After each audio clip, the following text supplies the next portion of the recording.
എന്നെ അത്ഭുതപ്പെടുത്തിയത് മണല് വാരാനായിട്ട് ഒരാൾക്ക് മുങ്ങാൻ പറ്റുന്ന ഒരാഴത്തിൽ കൂടുതൽ ആഴത്തിൽ മണലെടുത്തതുകൊണ്ട് അവർ കൊല്ലി എന്ന് പറയുന്ന വലിയൊരു തോട്ടിയുടെ അറ്റത്ത് വല കെട്ടിയിട്ട് അത് ഉപയോഗിച്ചാണ് മണല് വാരുന്നത്. അപ്പൊ ഞങ്ങൾ എക്കോ സൗണ്ടർ ഉപയോഗിച്ച് ഈ നദിയുടെ മെഷർമെന്റ്സ് ഒക്കെ എടുത്തു കഴിഞ്ഞപ്പോൾ അത്ഭുതപ്പെടുത്തിയ ഒരു കാര്യം, കായലിൽ നിന്ന് ഇങ്ങോട്ടാണ് സ്ലോപ്പ്, നേരെ തിരിച്ചാണ്. നമ്മൾ സാധാരണ പറയുന്ന ഹൈലൈൻഡിൽ നിന്ന് താഴേക്കാണ് സ്ലോപ്പ് വരേണ്ടത്. ഇത് നേരെ തിരിച്ചാണ് പല സ്ഥലങ്ങളിൽ. ചില സ്ഥലങ്ങളിൽ വലിയ ആഴങ്ങളാണ്. മണല് വാരി, ഈ കൊല്ലികൊണ്ട് മണല് വാരി വലിയ ആഴങ്ങളാണ്. ഞങ്ങള് അത് ഹിന്ദുസ്ഥാൻ ന്യൂസ് പ്രിന്റ് ലിമിറ്റഡ് അവരുടെ ഇൻടേക്കിലേക്ക് ഉപ്പുവെള്ളം കയറുന്നു എന്ന് പറഞ്ഞുകൊണ്ട് അവർ ഞങ്ങൾക്ക് ഏൽപ്പിച്ച ഒരു പ്രോജക്റ്റാണ്. അപ്പം നമ്മുടെ ഇടുക്കി പ്രോജക്റ്റ് വരുന്നതിന് മുമ്പ് 14-15 കിലോമീറ്റർ വരെ ഉപ്പുവെള്ളം കയറി വന്നിരുന്നത് ഇടുക്കി പ്രോജക്റ്റ് വന്നു കഴിഞ്ഞപ്പോഴത്തേക്ക് 5-6 കിലോമീറ്റർ ആയിട്ട് ചുരുങ്ങി. പക്ഷെ അത് വീണ്ടും ഡാമുകളിൽ വെള്ളം കുറഞ്ഞപ്പോഴേ ഈ സലിനിറ്റി ഇവരുടെ ഇൻടേക്ക് പോയിന്റിലേക്ക് വരികയും ഇവരുടെ ബോയിലർ കണ്ടീഷൻ അനുസരിച്ചുള്ള സലിനിറ്റിയേക്കാൾ കൂടുതൽ സലിനിറ്റി നദികളിൽ വരികയും ചെയ്തപ്പോഴാണ് ഇവർ എന്താണ് ചെയ്യാൻ പറ്റുന്നത് എന്നതിനെ സംബന്ധിച്ച് ഒരു പഠനം ആവശ്യപ്പെട്ടത്.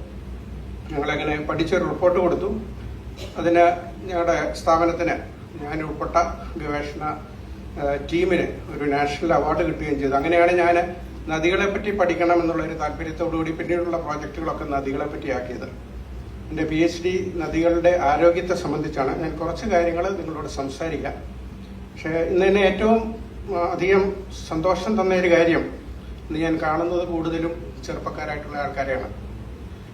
പ്രായമായ ആൾക്കാരോട് ഇത് പറഞ്ഞാൽ, പണ്ട് ഒരാൾ പറഞ്ഞ പോലെ ബാറ്ററി ചാർജ് ചെയ്ത് കഴിയുമ്പോഴത്തേക്ക് കുറെ കഴിയുമ്പോൾ പൊട്ടും എന്ന് പറഞ്ഞ പോലെ ഈ പ്രായമായ ആൾക്കാർ ഇതുപോലെയുള്ള പ്രസംഗങ്ങൾ കേട്ടിരുന്നിട്ട് നമുക്ക് തുടർന്നുള്ള പ്രവർത്തനങ്ങൾ നടത്താനായിട്ട് ചെറുപ്പക്കാരുടെ ഒരു സാന്നിധ്യം ഉണ്ടാവണം. എനിക്ക് വലിയ ശുഭപ്രതീക്ഷയൊന്നുമില്ല. ഏത് വീട്ടിൽ ചെന്നാലും ചോദിച്ചു കഴിഞ്ഞാൽ മകൾ എവിടെയാണ്, മകൻ എവിടെയാണ്, കാണുന്നില്ലല്ലോ എന്ന് ചോദിച്ചാൽ ഒരാൾ ഇംഗ്ലണ്ടിലാണ്, ഒരാൾ കാനഡയിലാണ്, ഒരാൾ ഓസ്ട്രേലിയയിൽ പോകാൻ നിൽക്കുന്നു എന്നൊക്കെയാണ് പറയുക.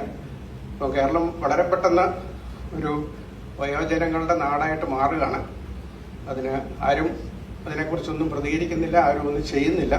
നമ്മൾ എല്ലാവരും കാനഡയിലേക്കും ഓസ്ട്രേലിയയിലേക്കും ഒക്കെ പോയി കഴിഞ്ഞാൽ ഈ നാട് എങ്ങനെയാകും എന്നതിനെക്കുറിച്ച് വലിയൊരു ആശങ്ക നിലനിൽക്കുന്നുണ്ട്.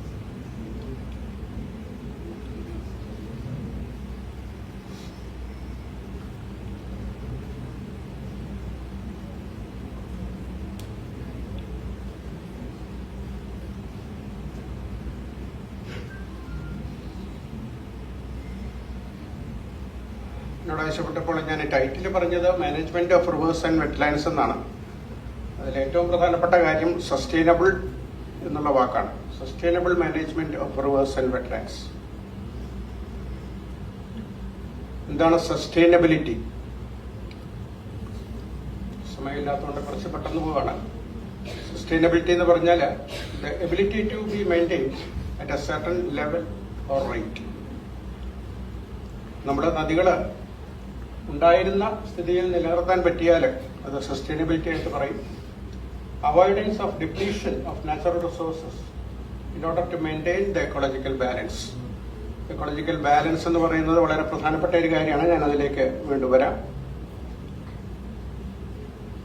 ഇത് വളരെ വർഷങ്ങൾക്ക് മുമ്പ് കേരളത്തിലെ ഒരു പത്രത്തിൽ വന്ന ഒരു സയന്റിഫിക് ആർട്ടിക്കിളാണ്. ആർട്ടിക്കിൾ പറയുന്നത് the availability of fresh water on planet Earth is drastically coming down. We the living things on planet Earth are going to face an എൻവയോൺമെന്റൽ ഡിസാസ്റ്റർ. ഒരുപക്ഷെ ഈ എൻവയോൺമെന്റൽ ഡിസാസ്റ്ററിന്റെ തുടക്കം നമ്മൾ കണ്ടു തുടങ്ങിയിരിക്കുന്നു. ഇതിൽ കാണിച്ചിരിക്കുന്ന പടങ്ങൾ 2000-ലും 2018-ലും ഒരു ലേക്കിലുണ്ടായ മാറ്റങ്ങളാണ്. ഒരു തടാകത്തിലുണ്ടായ വാട്ടർ സ്പ്രെഡ് ഏറിയ ജലത്തിന്റെ തടാകത്തിലുണ്ടായിരുന്ന വെള്ളത്തിന്റെ ഒരേ മാസത്തിലെ 2 പടങ്ങളാണ്. 2000-ഉം 2018 നിങ്ങൾക്ക് താരതമ്യം ചെയ്താൽ മനസ്സിലാവും ഏറിയ വളരെയധികമായിട്ട് കുറഞ്ഞിരിക്കുന്നു. അപ്പോൾ കേരളത്തിൽ മാത്രമല്ല ലോകത്തിൽ തന്നെ പലയിടത്തും ഫ്രഷ് വാട്ടർ എന്നുള്ളത് വലിയ ഒരു വിലപ്പെട്ട സാധനമായിട്ട് മാറിക്കൊണ്ടിരിക്കുന്നു. Millions of people in the world live on less than 3 gallons a day.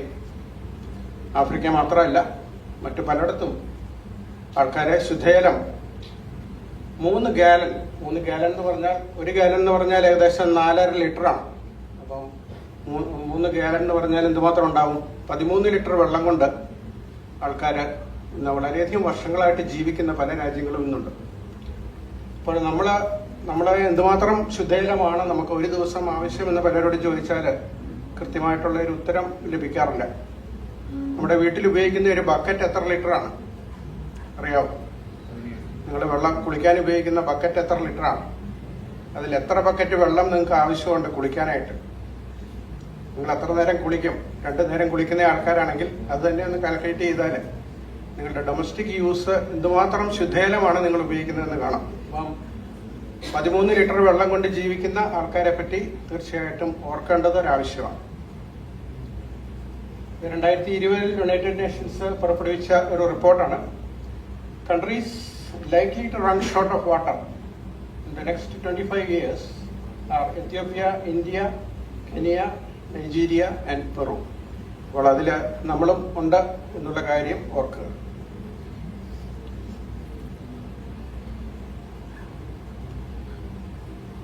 Natural and anthropogenic human-induced activities within a river basin affect the functions of a river.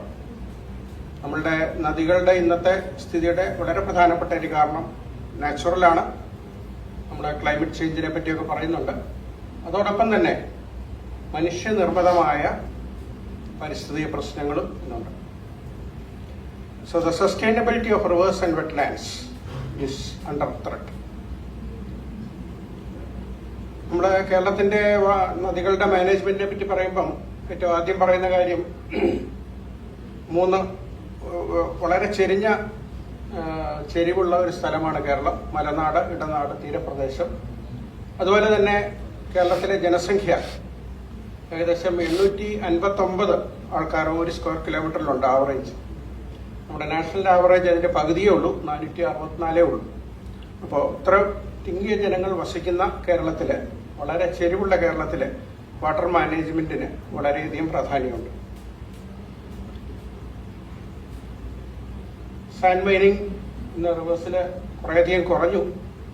പക്ഷേ കഴിഞ്ഞ ഒരു 20 വർഷം മുമ്പ് വളരെ സയന്റിഫിക് ആയിട്ട് നമ്മൾ മണല് വാരിയത് കൊണ്ട് ഇന്ന് പല നദികളിലും പ്രശ്നത്തിലേക്ക് പോയിരിക്കുന്നു. ഇത് ഈ താഴെ കാണിച്ചിരിക്കുന്ന പടം ഏത് നദിയാണെന്നറിയാമോ?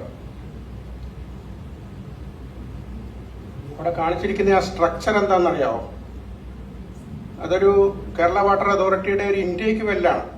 പക്ഷെ ആ ഇൻടേക്ക് വെല്ലിൽ നിന്നൊരു 7 മീറ്റർ ഉയരത്തിലാണ് നിൽക്കുന്നത്. എന്തുകൊണ്ടാ? മണല് വാരിയിട്ട് നദിയുടെ അടിത്തട്ട് 7 മീറ്റർ താഴേക്ക് താഴ്ന്നു പോയിരിക്കുന്നു.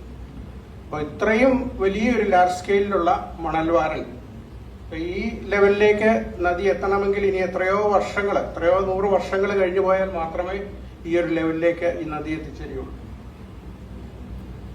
ഇത് മോളിൽ കാണിച്ചിരിക്കുന്ന ഗ്രാഫ് CWC സ്റ്റേഷൻസിന്റെ അവരുടെ അടുത്തുള്ള ക്രോസ് സെക്ഷൻസ് ആണ്. അത് ഓരോ വർഷം കഴിയും തോറും മണല് വാരി അത് താഴേക്ക് പോകണം. അവിടെ ശരിക്കും പറഞ്ഞാൽ റെസ്ട്രിക്ഷൻ ഉള്ള സെക്ഷൻസ് ആണ്. അവിടെയെങ്കിലും മണല് വാരാൻ അനുവദിക്കുന്ന സ്ഥലങ്ങളല്ല. പക്ഷെ അവിടെ പോലും മണല് വാരിയിട്ട് നദി വളരെയധികമായിട്ട് താഴേക്ക് പോയിരിക്കുന്നു.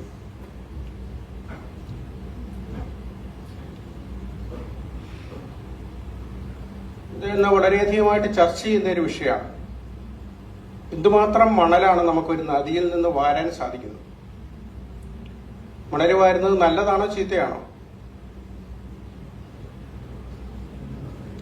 ഒരു അഭിപ്രായമില്ലേ?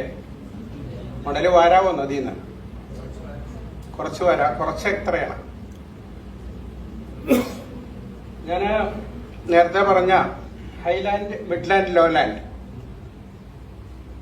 നമ്മുടെ മലനാട്, ഇടനാട്, തീരപ്രദേശം, അവിടെ മീനച്ചിൽ നദിയുടെ വളരെ വർഷങ്ങൾ കൊണ്ട് രൂപപ്പെട്ട ഒരു സ്ലോപ്പുണ്ട്, ഒറിജിനൽ സ്ലോപ്പ്.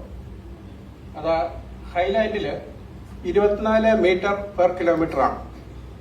1 കിലോമീറ്റർ നമ്മൾ നദിയിൽ കൂടി സഞ്ചരിച്ചാൽ നദിയുടെ ലെവല് 24 മീറ്റർ താഴേക്ക് വരും. അതാണ് ആ ഹൈലാൻഡിലെ സ്ലോപ്പ്. മിഡ്ലാൻഡിലേക്ക് വരുമ്പം അത് 1 കിലോമീറ്ററിൽ സഞ്ചരിച്ചാൽ 6.2 മീറ്റർ വരും. ലോലാൻഡിലേക്ക് വരുമ്പോൾ 1 കിലോമീറ്റർ സഞ്ചരിച്ചാൽ അത് 30 സെന്റിമീറ്റർ വരും. ഏകദേശം പ്ലെയിൻ ആയിട്ടുള്ള ഒരു ലെവല്. അപ്പം ഈ ലെവലിൽ താഴേക്ക് മണൽ വാരിയാൽ എന്താ സംഭവിക്കുക? നമ്മള് തോടുകളുടെയും നദികളുടെയും റിജുവിനുവേഷനായിട്ട് പല ആൾക്കാരും സംസാരിക്കുമ്പോൾ JCB വെച്ചങ്ങ് കുഴിച്ച് നല്ല ആഴത്തിലങ്ങ് കുഴിച്ചു കഴിഞ്ഞാൽ ഇവിടുത്തെ വെള്ളപ്പൊക്കമൊക്കെ പോവും, എല്ലാവർക്കും സുഖമായിട്ട് ജീവിക്കാമെന്നൊക്കെ പറയും. പക്ഷെ ഈ സ്ലോപ്പിന്റെ താഴേക്ക് നമ്മൾ മണൽ കുഴിച്ചെടുത്തു കഴിഞ്ഞാൽ അവിടെ നമ്മൾ ഒരു വാട്ടർ കോളം ഉണ്ടാക്കുക മാത്രമേ ചെയ്യുന്നുള്ളൂ. അത് നദിയുടെ ഡിസ്ചാർജിനെയോ വെള്ളപ്പൊക്കത്തിനെയോ ഒന്നും സഹായിക്കുന്ന കാര്യങ്ങളല്ല. അതാണ് സയന്റിഫിക് ആയിട്ട് നമ്മൾ മനസ്സിലാക്കേണ്ട ഒരു കാര്യം. നദിക്ക് ഒറിജിനൽ ആയിട്ടുള്ള ഒരു സ്ലോപ്പ് ഉണ്ട്. ആ സ്ലോപ്പിന് മുകളിലുള്ള മണ്ണ് മാത്രമേ മാറ്റാൻ സാധിക്കുകയുള്ളൂ. ആ മണ്ണ് മാറ്റിയാൽ ഈ ക്രോസ് സെക്ഷനിൽ ഏറിയാൽ വ്യത്യാസം വരും. ഡിസ്ചാർജ് എന്ന് പറയുന്നത് Q=A/V, area of cross section into velocity. അപ്പം മണൽ വാരുന്നവർ ശ്രദ്ധിക്കേണ്ട ഒരു വളരെ പ്രധാനപ്പെട്ട കാര്യമാണ്. പക്ഷെ അവരോടൊക്കെ ഇത് സംസാരിച്ചു കഴിഞ്ഞാൽ അവർക്ക് ഇഷ്ടപ്പെടുകയില്ല. അതാണ് ഒരു വലിയ പ്രശ്നം. കേരളം അഭിമുഖീകരിക്കുന്ന വേറൊരു പ്രശ്നം അർബനൈസേഷനാണ്. കേരളം ഇന്ന് വളരെ പെട്ടെന്ന് ഒരു നഗരമായിട്ട് മാറിക്കൊണ്ടിരിക്കുന്നു. ഇപ്പം കോട്ടയവും ഏറ്റുമാനൂരും ചങ്ങനാശ്ശേരിയും ഒരു 10 വർഷം കഴിയുമ്പോൾ ഒരൊറ്റ കോർ അർബൻ ഏരിയയായിട്ട് മാറും. അതേ രീതിയിൽ തന്നെയാണ് മറ്റ് സ്ഥലങ്ങളും വളർന്നുകൊണ്ടിരിക്കുന്നത്. അപ്പോൾ ഇത് ഗ്രേറ്റർ കൊച്ചിൻ ഡെവലപ്മെന്റ് അതോറിറ്റിയുടെ കുറെ നാളുകൾ കൊണ്ടുള്ള ഒരു അർബനൈസേഷന്റെ ഒരു പിക്ചറാണ്. അടുത്ത വളരെ പ്രധാനപ്പെട്ട ഒരു കാര്യം, നമ്മൾ കൃഷി ചെയ്യുന്ന സ്ഥലങ്ങളിൽ നമ്മുടെ മാർക്കറ്റ് അനുസരിച്ച് നമ്മളുടെ കൃഷി രീതികൾ മാറി മാറി വരും. റബ്ബറിന് വില കൂടിയപ്പോൾ നമ്മൾ എന്ത് ചെയ്തു? എല്ലാ മരങ്ങളും വെട്ടിയിട്ട് എല്ലായിടത്തും റബ്ബറാക്കി. ഇത് 1969 മീനച്ചിൽ റിവർ ബേസിനിൽ റബ്ബർ ഉണ്ടായിരുന്ന സ്ഥലങ്ങളാണ് കാണിക്കുന്നത്. ലൈറ്റ് ബ്ലൂ കളറിൽ കാണിച്ചിരിക്കുന്നത് റബ്ബർ ഉണ്ടായിരുന്ന സ്ഥലങ്ങളാണ് 1969. ഇത് 1973 റബ്ബർ ഉണ്ടായിരുന്ന സ്ഥലങ്ങളാണ്. ആ ലൈറ്റ് ബ്ലൂ കളറ് കുറെ കൂടെ വലുതായി. ഇത് 1990 റബ്ബർ ഉണ്ടായിരുന്ന സ്ഥലങ്ങളാണ്. ഇത് 1999 റബ്ബർ ഉണ്ടായിരുന്ന സ്ഥലങ്ങളാണ്. ഇത് 2005 റബ്ബർ ഉണ്ടായിരുന്ന സ്ഥലങ്ങൾ, 2010 റബ്ബർ ഉണ്ടായിരുന്ന സ്ഥലങ്ങൾ. അപ്പൊ നമ്മള് ബയോഡൈവേഴ്സിറ്റിയെ പറ്റിയൊക്കെ നമ്മൾ ധാരാളം സംസാരിക്കും. പക്ഷെ നമ്മൾ പൈസ കിട്ടുന്ന എന്ത് ഇടപാടുണ്ടെങ്കിലും അതിലേക്ക് നമ്മൾ പോകും. അതാണ് നമ്മുടെ കേരളക്കാരുടെ ഒരു പ്രത്യേകത. ഇപ്പൊ നമ്മളത് ബയോഡൈവേഴ്സിറ്റി ഒക്കെ ഈ മീനച്ചിൽ ബേസിനിൽ നിന്ന് പോയി. അതോടൊപ്പം തന്നെ ഞാൻ സൈഡിൽ കാണിച്ചിരിക്കുന്നത് അടുത്തയിടെ ഉണ്ടായ ഒരു റിസർച്ച് റിപ്പോർട്ടാണ്. High run off in matured rubber plantation compared to annual cultivation. Annual cultivation നടക്കുന്ന സ്ഥലങ്ങളെക്കാൾ വളരെയധികമായിട്ട് റൺ ഓഫ് മച്ചുവേർഡ് റബ്ബർ പ്ലാന്റേഷനിൽ നിന്ന് കൂടുന്നു എന്നാണ് അത് പറയുന്നത്. അപ്പൊ ഇതിന്റെ സ്റ്റാറ്റിസ്റ്റിക്സ് നോക്കിയാൽ 1969 5% ഉണ്ടായിരുന്ന റബ്ബർ പ്ലാന്റേഷൻ 73 13%, 90 27%, 99 46%, 2005 64%, 2010 85% മാറി.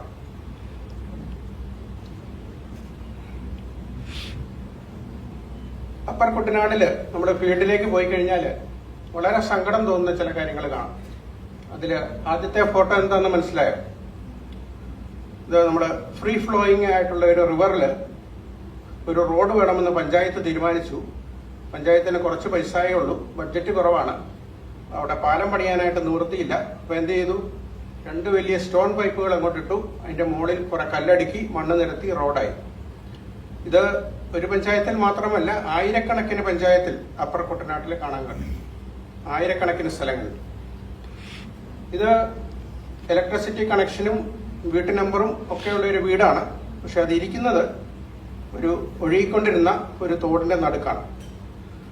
അപ്പം ഇതുപോലെയുള്ള അൺസയന്റിഫിക് ആയിട്ടുള്ള ലാർജ് സ്കെയിലിലുള്ള ആക്ടിവിറ്റീസ് ആണ് ഒരുപക്ഷെ നമുക്ക് വെള്ളപ്പൊക്കത്തിനും നമ്മുടെ ദുരിതത്തിനും ഒക്കെ കാരണമായി തീരുന്നത്. ഇതൊക്കെ കറക്റ്റ് ചെയ്യാനായിട്ട് ഇപ്പം സാറിനെ പോലെ ഹൈക്കോടതിയിൽ പോയി മല്ല് പിടിക്കാൻ പറ്റുന്ന ആൾക്കാർ നമുക്ക് ഉണ്ടാവണം. എന്നാൽ മാത്രമേ ഇതൊക്കെ കറക്റ്റ് ചെയ്യാൻ പറ്റുള്ളൂ. അല്ലാതെ ആരാണ് ഇതിനെപ്പറ്റി സംസാരിക്കുകയും ഇത് കറക്റ്റ് ചെയ്യാനായിട്ട് ശ്രമിക്കുകയും ചെയ്യേണ്ടത്? ഇത് പമ്പാ നദി കായലിലേക്ക് വരുന്നതിന് മുമ്പുള്ള ഒരു വളരെ 30 അടി 40 അടി ഉണ്ടായിരുന്ന ഒരു കൈത്തോടാണ്. ഒരു വശത്ത് റോഡ് വന്നു. റോഡ് തോടിന്റെ ഒരു സൈഡ് എടുത്തു. മറു സൈഡിലുണ്ടായിരുന്നവര് കയറ്റിപ്പിടിച്ച് കൃഷി ചെയ്തു. ഏറ്റവും അവസാനം തോട് 3-4 അടിയായിട്ട് ചുരുങ്ങി. നമ്മൾ വെള്ളപ്പൊക്കത്തെ കുറ്റം പറഞ്ഞിട്ട് എന്താ കാര്യം? നമുക്ക് ഇങ്ങനെയുള്ള കാര്യങ്ങളിൽ കറക്ഷൻ ഉണ്ടായില്ലെങ്കിൽ നമ്മൾ ഒരു തരത്തിലും നമ്മളെ രക്ഷപ്പെടാൻ പോകുന്നില്ല. നമ്മൾ നദിയുടെ മാനേജ്മെന്റിനെ പറ്റി പറയുമ്പോൾ നദികളെ രണ്ടായിട്ട് തിരിക്കേണ്ടിയിരിക്കുന്നു.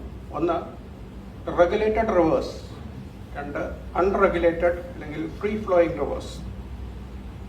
ഈ റെഗുലേറ്റഡ് റിവേഴ്സ് ഒഴുകണമെങ്കിൽ ഇന്ന് കേരള സ്റ്റേറ്റ് ഇലക്ട്രിസിറ്റി ബോർഡ് അല്ലെങ്കിൽ വാട്ടർ റിസോഴ്സ് ഡിപ്പാർട്ട്മെന്റ് തീരുമാനിക്കണം. കാരണം ഇന്നത്തെ റിസർവയർ പോളിസി നമുക്ക് പവർ ജനറേഷനെ ബന്ധപ്പെട്ടാണ്, അല്ലാതെ വേറെ ഒരു കാര്യങ്ങളും ഡൗൺ സ്ട്രീമിലുള്ള വേറെ ഒരു ആവശ്യങ്ങളും നമ്മൾ ഇന്ന് കൺസിഡർ ചെയ്യുന്നില്ല. ഏതോ ഒരു വർഷത്തില് പമ്പയിൽ വള്ളംകളി നടത്താനായിട്ട് വെള്ളം തുറന്നു വിട്ടെന്ന് കേട്ടിട്ടുണ്ട്, അല്ലാതെ വേറെ ഒരു ആവശ്യങ്ങളും നമ്മൾ താഴേക്കുള്ളത് ഇന്ന് കൺസിഡർ ചെയ്യുന്നില്ല. ഇലക്ട്രിസിറ്റി ജനറേറ്റ് ചെയ്യണമെങ്കിൽ നമ്മൾ കൂടുതൽ വെള്ളം ഉപയോഗിക്കും, കൂടുതൽ വെള്ളം താഴേക്ക് വരും. അതിനപ്പുറത്തേക്ക് ഒന്നും നമ്മുടെ കൺസിഡറേഷനിലില്ല. ഞാൻ നേരത്തെ പറഞ്ഞ പോലെ മീനച്ചിൽ നദിയെപ്പറ്റിയും ഞാൻ കേരളത്തിലെ മിക്കവാറും എല്ലാ നദികളെ പറ്റി പഠിച്ചിട്ടുണ്ട്. എങ്കിലും മീനച്ചിലിന്റെയും മണിമലയുടെയും 2 ഗ്രാഫുകളാണ് കാണിച്ചിരിക്കുന്നത്. ഇതില് നദികളെല്ലാ ദിവസവും ഒഴുകണം എന്ന് പറഞ്ഞു. മീനച്ചിൽ നദി വേനൽക്കാലത്ത് ഏകദേശം 50-60 ദിവസങ്ങൾ നിശ്ചലമായിട്ട് നിൽക്കും. Stagnation period. ഇത് വളരെ ഇമ്പോർട്ടൻ്റ് ആയിട്ടുള്ള ഒരു കാര്യമാണ്. നദിയെ സംബന്ധിച്ച് മത്സ്യങ്ങളുടെ അടുത്ത തലമുറയിലേക്ക് പോകാനൊക്കെ ഈ സ്റ്റാഗ്നേറ്റ് ചെയ്ത് നിൽക്കുന്ന ഒരു സമയം വളരെ അത്യാവശ്യമാണ്. പക്ഷെ അത് 50-60 എന്നുള്ളത് റെഡ് ഗ്രാഫിൽ കാണിച്ചിരിക്കുന്ന ആവറേജ് അത് 80-90 ആയിട്ട് മാറിയിരിക്കുന്നു. അതായത് 1.5 മാസം നദി ഒഴുകാതിരുന്നത് ഇന്ന് 3 മാസത്തിനടുത്ത് നദി ഒഴുകാതിരിക്കുന്നു. അതുകൊണ്ട് എന്തെങ്കിലും പ്രശ്നമുണ്ടോ? പ്രശ്നങ്ങൾ ഒത്തിരിയുണ്ട്. നമ്മൾ സോളിഡ് വേസ്റ്റ് മാനേജ്മെന്റിനെ പറ്റി ഒത്തിരി പറയാറുണ്ട്, ഒന്നും നടക്കാറില്ല. ലിക്വിഡ് വേസ്റ്റ് മാനേജ്മെന്റിനെ പറ്റി നമ്മൾ പറയാറേ ഇല്ല. കോട്ടയത്തെ KSRTCയിലുള്ള യൂറിൻ ഷെഡിൽ നിന്ന് വരുന്ന ലിക്വിഡ് വേസ്റ്റ് അത് നേരിട്ട് നദിയിലേക്കാണ് വരുന്നത്. ഈ അനങ്ങാതെ നിൽക്കുന്ന നദിയിലേക്കാണ് ഈ ലിക്വിഡ് വേസ്റ്റ് മുഴുവൻ വരുന്നത്. ഹോസ്പിറ്റൽസിൽ നിന്നുള്ള ലിക്വിഡ് വേസ്റ്റ് മാനേജ്മെന്റ് നമ്മൾ നടത്തുന്നതായിട്ട് എനിക്ക് അറിവേ ഇല്ല. ഇതെല്ലാം കൂടി ഇത് നദിയിലേക്ക് വന്ന് ഇതിൽ നിന്ന് വെള്ളം പമ്പ് ചെയ്യുന്നതിന് മുമ്പ് 2 ചാക്ക് ബ്ലീച്ചിങ് പൗഡർ അതിനകത്തേക്ക് ഇട്ട് വെള്ളം കുടിക്കാനായിട്ട് ആൾക്കാർക്ക് കൊടുക്കുകയാണ്. എന്നാണ് നമ്മൾ വലിയൊരു പ്രശ്നത്തിലേക്ക് പോകുന്നത് എന്നതിനെപ്പറ്റി ആരും ഇന്ന് ഗൗരവതരമായിട്ട് ചിന്തിച്ചിട്ടില്ല. ഇപ്പം കേരളത്തിലെ എല്ലാ നദികളും എടുത്താലും 0 ഫ്ലോ ഡേയ്സ്, നദി ഒഴുകാതെ നിൽക്കുന്ന ദിവസങ്ങൾ വളരെ പെട്ടെന്ന് കൂടിക്കൊണ്ടിരിക്കുകയാണ്. മിക്കവാറും എല്ലാ ദിവസങ്ങളിലും. പമ്പയെ പറ്റി ആരോ പറഞ്ഞു, വർഷം മുഴുവൻ ഒഴുകിക്കൊണ്ടിരുന്ന നദി ഇന്ന് ജനുവരി ഫെബ്രുവരി ആകുമ്പോൾ ഒഴുക്ക് നിലച്ച് ചെറിയ ചെറിയ പൂൾസായിട്ട് പല സ്ഥലങ്ങളിലും വലിയ മരങ്ങളും പമ്പയിൽ വളർന്നു നിൽപ്പുണ്ട്. പുല്ല് പിടിച്ച് കന്നുകാലികളൊക്കെ മേയുന്ന ഒരു സ്ഥലമായിട്ട് മാറുന്ന ഒരു സ്ഥിതിയാണ്. വീണ്ടും നമ്മൾ ചിന്തിക്കേണ്ട വേറൊരു കാര്യം, ഇത് മൂവാറ്റുപുഴ നദിയെ പറ്റിയാണ്. മൂവാറ്റുപുഴ നദിയുടെ 50% ഡിപ്പെൻഡബിൾ ഫ്ലോ. ഞാൻ ഒത്തിരി സിവിൽ എഞ്ചിനീയറിംഗിലേക്ക് പോകുന്നില്ല. 50% ഉറപ്പായിട്ട് വെള്ളം ഒഴുകുന്നത് ഇടുക്കി ഡാം വരുന്നതിന് മുമ്പ് 194 മില്യൺ ക്യൂബിക് മീറ്റർ ആയിരുന്നു. 90% ഉറപ്പായിട്ട് വെള്ളം ഒഴുകുന്നത് മില്യൺ ക്യൂബിക് മീറ്റേഴ്സിലാണ്. 54.77 മില്യൺ ക്യൂബിക് മീറ്റർ ആയിരുന്നു ഇടുക്കി വരുന്നതിന് മുമ്പ്. ഇടുക്കി വന്നതിന് ശേഷം 50% ഉള്ളത് 948.05 ആയി മാറി, മില്യൺ ക്യൂബിക് മീറ്റർ ആയിട്ട് മാറി. അതായത് വെള്ളത്തിന്റെ ഒഴുക്ക് ഏകദേശം 9 മടങ്ങ് കൂടി. 90% ഡിപ്പെൻഡബിലിറ്റിയിലുള്ള ഫ്ലോ 54-ൽ നിന്ന് 700 ആയി ഇടുക്കി വന്നതിന് ശേഷം. അതിന്റെ കാരണം എന്താണെന്ന് വെച്ചാൽ പെരിയാറിൽ നിന്ന് വെള്ളം പവർ ജനറേഷന് വേണ്ടി മൂലമറ്റത്തേക്ക് കൊണ്ടുവന്ന് അവിടുന്ന് ജലം മൂവാറ്റുപുഴയിൽ കൂടെ ഒഴുക്കുകയാണ്. അപ്പം നമ്മൾ AC-യും ഫ്രിഡ്ജും ഫാനും ഒക്കെ ഉപയോഗിക്കുന്ന അനുസരിച്ച് ഈ മൂവാറ്റുപുഴ കൂടെയുള്ള ഒഴുക്ക് കൂടിക്കൂടി വരും. ഇത് നല്ലതാണോ ചീത്തയാണോ? ശുദ്ധജലമാണ് ഒഴുകുന്നത്. ഇടുക്കി ഡാമിലെ ശുദ്ധജലമാണ് മൂവാറ്റുപുഴ ആറ്റിക്കൂടി ഒഴുകുന്നത്. ഇത് നല്ലതാണോ ചീത്തയാണോ? ചീത്തയാണ്. എന്തുകൊണ്ട്? നല്ലതാണോ?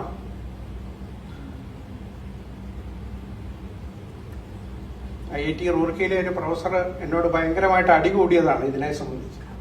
അപ്പൊ എന്നെ രക്ഷിക്കാൻ വന്നത് UK നിന്ന് വന്ന ഒരു സയന്റിസ്റ്റാണ്. അദ്ദേഹം തെളിവുകൾ സഹിതം എന്റെ പ്രസന്റേഷൻ കഴിഞ്ഞ് ഇത് മോശമാണ് എന്നുള്ള കാര്യത്തെപ്പറ്റി സംസാരിച്ചു. ഇത് നമ്മുടെ സസ്റ്റൈനബിലിറ്റിയെ ബാധിക്കുന്ന ഒരു കാര്യമാണെന്ന് അറിയണമെന്നുണ്ടെങ്കിൽ കൊച്ചിൻ യൂണിവേഴ്സിറ്റിയുടെ ഫിഷ് സ്പീഷീസിനെ സംബന്ധിച്ച പഠനങ്ങൾ നോക്കിയാൽ മതി. ഇടുക്കി വന്നു കഴിഞ്ഞിട്ട് ഇവിടെ ആരോ സാറ് പറഞ്ഞ പോലെ പല സ്പീഷീസും അപ്രത്യക്ഷമായി. എന്തുകൊണ്ടാണ്? ഈ വലിയ ഒഴുക്ക് താങ്ങാനായിട്ടായി മത്സ്യങ്ങൾക്കൊന്നും പറ്റുന്നില്ല. അവർക്ക് പ്രജനനം കഴിഞ്ഞ് അടുത്ത തലമുറയിലേക്ക് പോകാനായിട്ടുള്ള സാധ്യതകൾ ഇല്ലാതായിരിക്കും. അതുകൊണ്ട് തന്നെ പല സ്പീഷീസും ഇന്ന് മൂവാറ്റുപുഴയിൽ നിന്ന് അപ്രത്യക്ഷമായിരിക്കും. അപ്പൊ വലിയ ശുദ്ധയിലെ ഒഴുക്കോ വെള്ളം ഒട്ടും ഇല്ലാത്തതോ ഒക്കെ നദിയുടെ സസ്റ്റൈനബിലിറ്റിയെ ബാധിക്കുന്ന കാര്യങ്ങളാണ്. അപ്പൊ നമ്മള് ഒരു നദിയെ റെഗുലേറ്റ് ചെയ്യുമ്പോൾ അത് ചെറിയൊരു ചെക്ക് ഡാം ആണെങ്കിൽ പോലും അതിന്റെ സസ്റ്റൈനബിലിറ്റിയെ ബാധിക്കും എന്നുള്ള കാര്യം ഓർക്കണം. ഞാൻ പേഴ്സണലി ചെക്ക് ഡാമിന് വളരെ എതിരായിട്ടുള്ള ഒരാളാണ്. കാരണം അതിനകത്ത് ഒരു ന്യായവും ഇല്ല. ചെക്ക് ഡാം കെട്ടും, ചെക്ക് ഡാം കെട്ടുന്നതിന് മുകൾ ഭാഗത്തുള്ള ആൾക്കാർക്ക് വെള്ളം കിട്ടും, എന്നാൽ താഴെയുള്ള ആൾക്കാർക്ക് കിട്ടേണ്ട വെള്ളമാണ് നമ്മൾ മുകളിലുള്ള ആൾക്ക് കൊടുക്കുന്നത്. അതിനകത്ത് എന്ത് ന്യായമാണുള്ളത്? ന്യായമുണ്ടോ? ചെക്ക് ഡാം കെട്ടി കുറെ വെള്ളം തടഞ്ഞു നിർത്തും. അപ്പം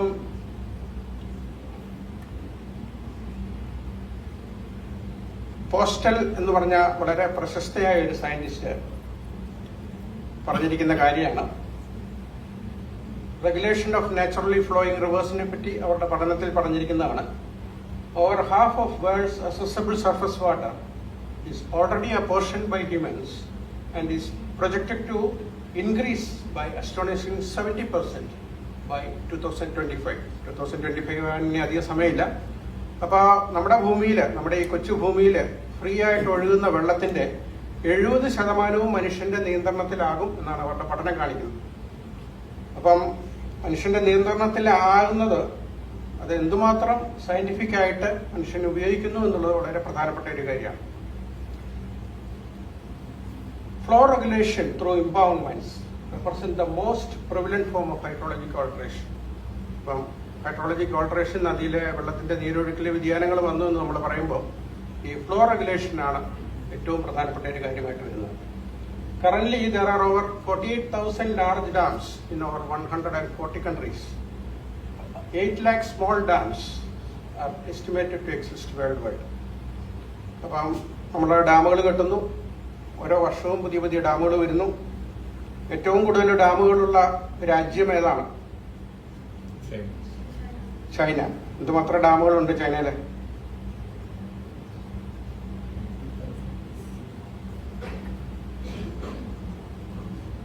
22,000.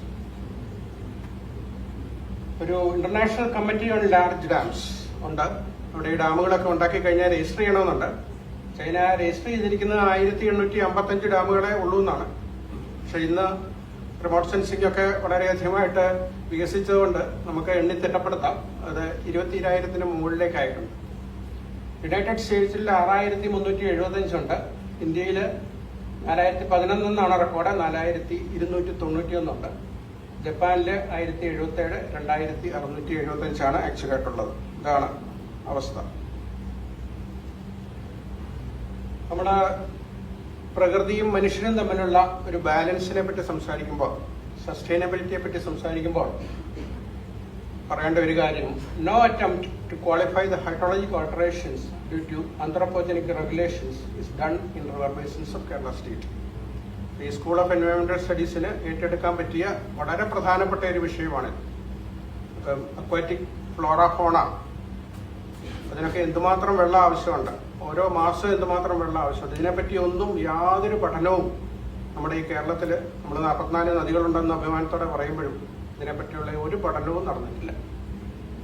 Minimising hydrologic alteration, introducing the concept of എൻവയോൺമെന്റൽ flow in a river helps in a more sustainable water management, satisfying the water demands of multiple stakeholders along with the aquatic and riparian environment. നമ്മുടെ aquatic റൈപ്പേറിയൻ water needs ഇത് നമ്മൾ ഒരു കാലത്തും പഠിച്ചിട്ടില്ല, scientific ആയിട്ട് ഒരു റിപ്പോർട്ടുകളും അവൈലബിൾ ആണ്. ഇനി നമ്മൾ നിയന്ത്രിക്കുന്ന പ്രധാനപ്പെട്ട 1-2 കേസുകൾ പറയാം. ഇടുക്കി ഡാം ഏത് വർഷമാണ് വന്നേ?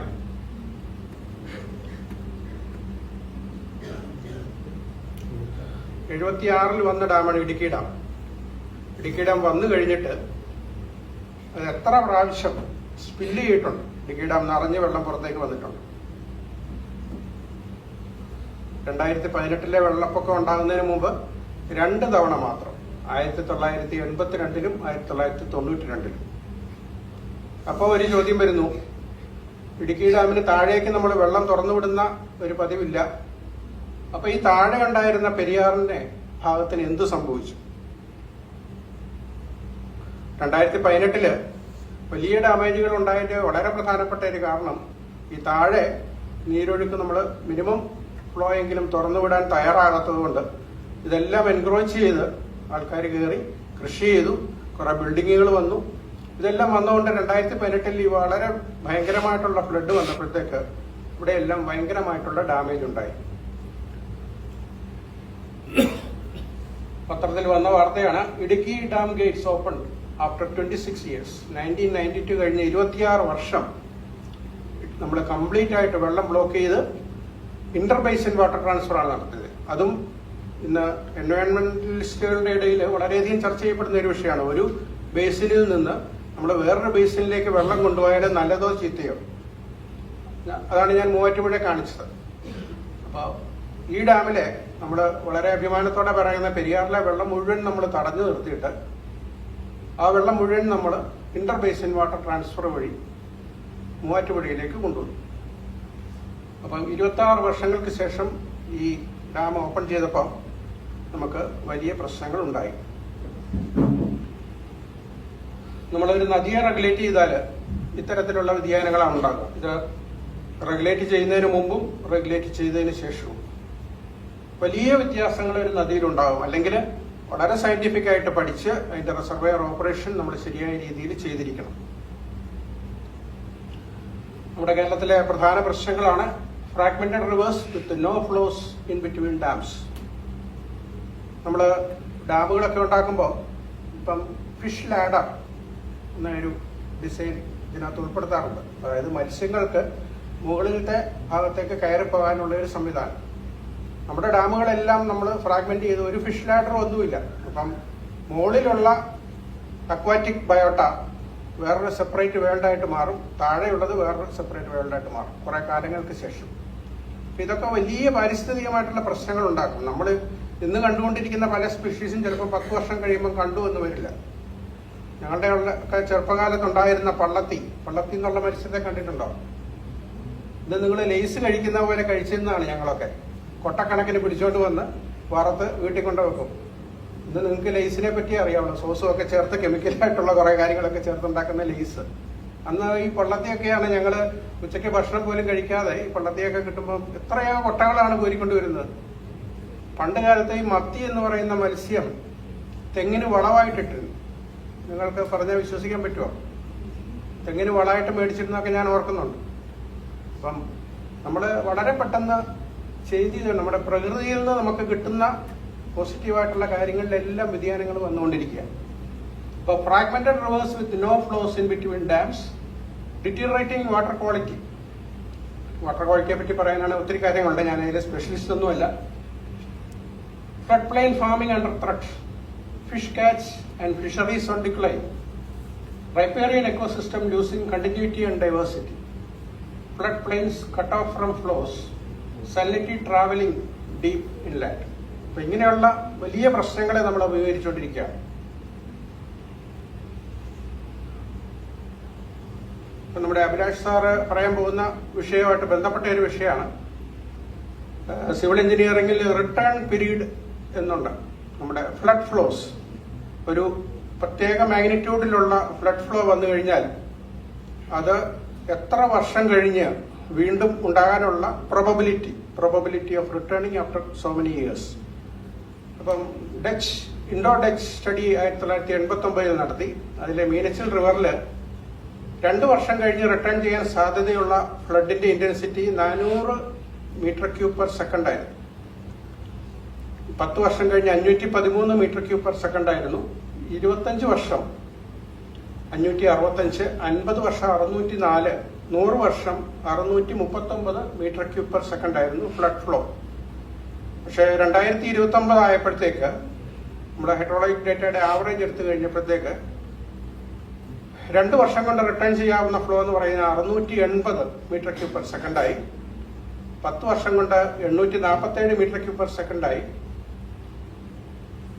50 വർഷം കൊണ്ട് 1062 മീറ്റർ ക്യൂബ് പെർ സെക്കൻഡായി. 100 വർഷം കൊണ്ട് 1169 മീറ്റർ ക്യൂബ് പെർ സെക്കൻഡായി.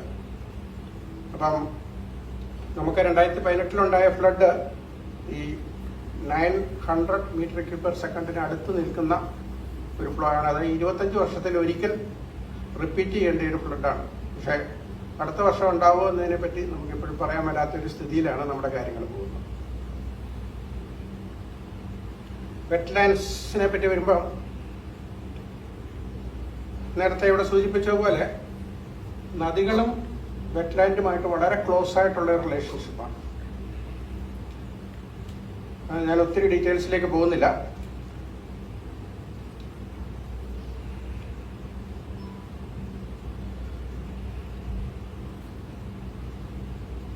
നമ്മുടെ നദികളിലെ കണ്ടീഷൻ വെറ്റ്ലാൻഡിന്റെ സ്റ്റെബിലിറ്റിയെ അഫക്റ്റ് ചെയ്യുന്നു എന്നുള്ളതാണ് ഈ ഇതിനകത്തൊക്കെ പറയുന്നത്. ഞാൻ കുറച്ച് കാര്യങ്ങൾ സ്കിപ്പ് ചെയ്യാം. വേമ്പനാട് വെറ്റ്ലാൻഡ് എടുക്കുകയാണെങ്കിൽ വേമ്പനാട് വെറ്റ്ലാൻഡിലേക്ക് വരുന്ന എത്ര നദികളുണ്ട്? 10 നദികളാണ് വേമ്പനാട് വെറ്റ്ലാൻഡിലേക്ക് വന്ന് ചേരുന്നത്. ഞാൻ എൻ്റെ ലിസ്റ്റ് അവിടെ കാണിച്ചിട്ടുണ്ട്.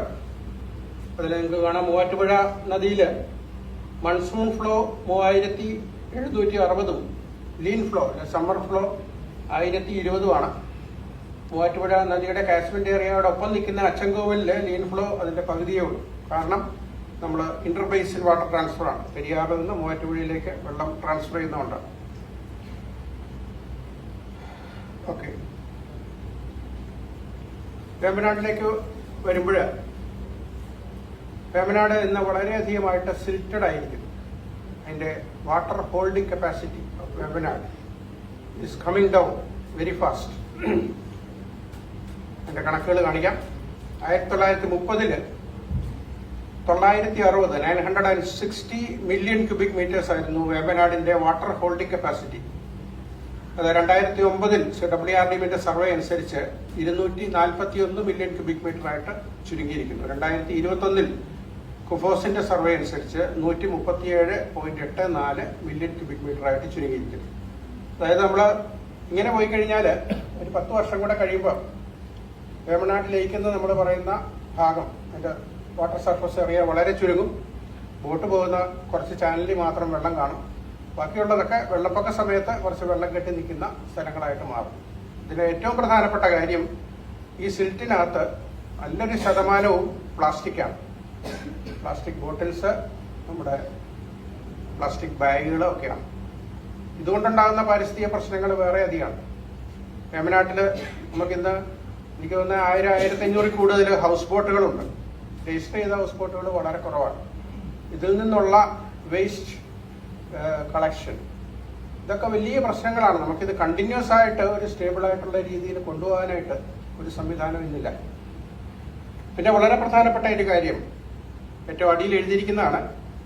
The mean water residence time of Vemanad Lake system is estimated to be 5.5 days for monsoon period of high freshwater flow and 4.8 days during non-monsoon period. അതായത് ഒരു വാട്ടർ പാർട്ടിക്കിൾ വേമ്പനാട് ലേക്കിലേക്ക് വന്നു കഴിഞ്ഞാൽ അത് തണ്ണീർമുക്കം എന്ന് പറയുന്ന സലിനിറ്റി കൺട്രോൾ സ്ട്രക്ചർ അതിലെ pass ചെയ്ത് പുറത്തേക്ക് പോകണമെങ്കിൽ മഴക്കാല സമയത്ത് 5.5 ഡേയ്സ് 5.5 ദിവസങ്ങളെടുക്കും. അതായത് ഹൈറ്റേഡ് ലോറ്റേഡ് സമയത്ത് അത് അങ്ങോട്ടും ഇങ്ങോട്ടും ഓസിലേറ്റ് ചെയ്ത് പതുക്കെ കടന്നു പോകുള്ളൂ. വേനൽക്കാല സമയത്ത് അത് 4.8 ഡേയ്സ് എടുക്കും. അതായത് ഒരു പൊല്യൂട്ടന്റ് വേമ്പനാടിലേക്ക് വന്നു കഴിഞ്ഞാൽ തണ്ണീർമുക്കം ബാരേജ് ഓപ്പൺ ആണെങ്കിൽ 4.8 ഡേയ്സ് കൊണ്ടാണ് ഇത് കൊച്ചിൻ പോർട്ട് കിടന്ന് കടലിലേക്ക് പോവുക. അപ്പം ഇത് കാണിക്കുന്നത് ഈ റെസിഡൻസ് ടൈം വളരെ കൂടുതലായതുകൊണ്ട് തീർച്ചയായിട്ടും വേമ്പനാട് ലേക്കിന്റെ വാട്ടർ ഹോൾഡിംഗ് കപ്പാസിറ്റി ഇൻക്രീസ് ചെയ്തില്ല എന്നുണ്ടെങ്കിൽ നമ്മൾ കൂടുതലായിട്ടുള്ള ഫ്ലഡ് ഡാമേജിനെ അഭിമുഖീകരിക്കേണ്ടി വരും എന്നുള്ളതാണ്. അടുത്ത ചോദ്യം, who all benefit from reverse? ആരൊക്കെയാണ് റിവറിൽ നിന്ന് ബെനിഫിറ്റ് ചെയ്യുന്നത് നിങ്ങളുടെ ഒരു കാഴ്ചപ്പാടിൽ?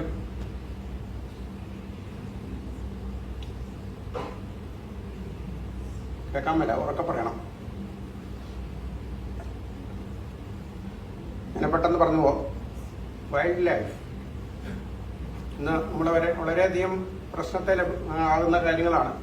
വെള്ളമില്ലാത്തതുകൊണ്ട് ആനയും പുലിയും ഒക്കെ നാട്ടിലേക്ക് ഇറങ്ങുന്നു. Drinking, agriculture, spiritual needs. കർക്കിടകവാവിന് ചെന്ന് കഴിയുമ്പം നദിയിൽ വെള്ളയിൽ എന്ത് ചെയ്യും? നമ്മുടെ സ്പിരിച്വൽ നീഡ്സും മീറ്റ് ചെയ്യാനായിട്ട് നദിയിൽ വെള്ളം ആവശ്യമുണ്ട്. ഇൻലൻഡ് നാവിഗേഷൻ, കൾച്ചറൽ നീഡ്സ്, നമ്മുടെ വള്ളംകളി, ലോകപ്രശസ്തമായ വള്ളംകളി നടത്തണമെന്നുണ്ടെങ്കിൽ നദിയിൽ വെള്ളം വേണം. Tourism, domestic needs, fisheries, migratory birds, aquatic ecosystem, coastal octopus, mangroves, riparian vegetation, bird sanctuaries, wetland boulders. ഈ ലിസ്റ്റ് നീണ്ടുപോവുകയാണ്. ഞാൻ കുറച്ച് കാര്യങ്ങൾ ഇതിനകത്ത് പറഞ്ഞിട്ടില്ല. അപ്പോൾ നമ്മൾ സസ്റ്റൈനബിൾ ആയിട്ടുള്ള ഒരു റിവറിനെ പറ്റി പറയുമ്പോൾ നദിക്ക് ഒരു പൊല്യൂട്ടൻ്റ് ആ നദിയിലേക്ക് വന്നു കഴിഞ്ഞാൽ സെൽഫായിട്ട് പ്യൂരിഫൈ ചെയ്യാൻ പറ്റണം. Self purification status of the river. അതിന് വാട്ടർ ക്വാളിറ്റിയിലേക്ക് പോകണം, ഡിസോൾഡ് ഓക്സിജൻ ലെവലിലേക്കൊക്കെ പോകണം. ഇതിലേക്കൊന്നും ഞാൻ പോകുന്നില്ല. Sustainable aquatic biota, proper recharge of ground water, livelihood support. ഇന്ന് കേരളത്തിലെ പകുതിയോളം ജനങ്ങൾ വേമ്പനാട് എക്കോസിസ്റ്റത്തിനെ ആശ്രയിച്ചാണ് ജീവിക്കുന്നതെന്ന് പറഞ്ഞാൽ ഒരുപക്ഷെ നിങ്ങൾ അത്ഭുതപ്പെട്ടേക്കും. ഈ എക്കോസിസ്റ്റത്തെ ആശ്രയിച്ചാണ് കേരളത്തിലെ പകുതിയോളം ജനങ്ങൾ ജീവിക്കുന്നത്. അപ്പൊ അവരുടെ എല്ലാം ജീവിതമാർഗം ഈ നദിയും ഈ കായലുകളുമാണ്. Facilitate navigation, prevent incursion of salinity, preserve estuarian condition and play its role in the spiritual and cultural lives of people. ഒരുപക്ഷെ ഈ ഓരോ പോയിന്റും കൂടുതൽ എക്സ്പ്ലെയിൻ ചെയ്യാനായിട്ട് സമയം ആവശ്യമുണ്ട്. അപ്പൊ അതുകൊണ്ട് നിങ്ങൾ കൂടുതലായിട്ട് ഇതിനെപ്പറ്റി വായിച്ച് മനസ്സിലാക്കാൻ ശ്രമിക്കുക. വേറൊരു ഒറ്റ കാര്യം കൂടി ഇത് പറയുന്നത് it's the philosophy of river flow എന്നാണ് പറയുന്നത്. What does the signature says about you? നിങ്ങളുടെ സിഗ്നേച്ചർ നിങ്ങളെ പറ്റി എന്താണ് പറയുന്നത്? എന്താണ് പറയുന്നത്? ഒരാളുടെ സിഗ്നേച്ചർ കണ്ടാൽ അയാളുടെ സ്വഭാവത്തെ പറ്റി മനസ്സിലാക്കാം. ദ സയൻസ് ഓഫ് സിഗ്നേച്ചർ ഇന്റർനെറ്റിൽ വായിച്ചു കഴിഞ്ഞാൽ ഇതിനെപ്പറ്റി നിങ്ങൾക്ക് മനസ്സിലാക്കാനായിട്ട് സാധിക്കും. ഞാൻ വളരെ പെട്ടെന്ന് കുറച്ച് പോയിന്റ്സ് പറയാം. Signature reflects your nature. Signature tells about a person's branding of his own character, capabilities, strength, weakness, reflection, authority, behavior pattern at large in public, stage and with common people. Signature is a minimum set of letters which gives maximum information about a person. ഒരാളുടെ signature കണ്ടാൽ അയാളുടെ സ്വഭാവത്തെ പറ്റി ഏകദേശം ഊഹിക്കാനായിട്ട് സാധിക്കും. First letter in capital. നിങ്ങളുടെയൊക്കെ first letter capital ആണോ സിഗ്നേച്ചറിന്റെ? And bigger size, വലിയ സൈസിലുള്ള first letter compared to other letters in signature tells that the writer has a large PPI, personality index. The writer is able to form his impression in the first meeting itself. From the first letter in capital bigger size ആണെങ്കിൽ അയാൾക്ക് ഒരാളെ പരിചയമില്ലാത്ത ഒരാളെ കണ്ടു കഴിഞ്ഞാൽ അയാളുടെ ഒരു impression ഉണ്ടാക്കാനായിട്ട് സാധിക്കും. Break after the first letter in signature means a person has initial communication hitch, gap, fear or inhibition.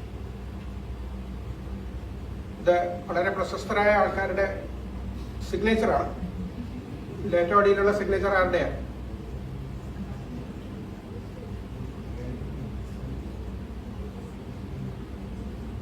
അത് മാത്രം വായിക്കാൻ ഇച്ചിരി ബുദ്ധിമുട്ടുണ്ടല്ലേ. Rahul Gandhi. Curved and smooth signature tells the person is gentle, charming, flexible, outgoing and sociable. ആരേത്? Sridevi. Illegible and unclear signs. These people, like their signature, are unaware of their capabilities. നിങ്ങളുടെ ആരെങ്കിലും signature എങ്ങനെയുണ്ടോ? Signature with the space between letters. Very cunning person. They may cross any limit to attain their selfish motives. Such people enjoy politics.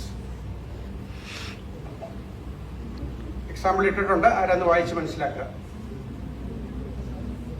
Gorgeous and kind people sign with very light hand. The simple lines of their signature escort the simplicity of their heart. They do not press too hard while writing.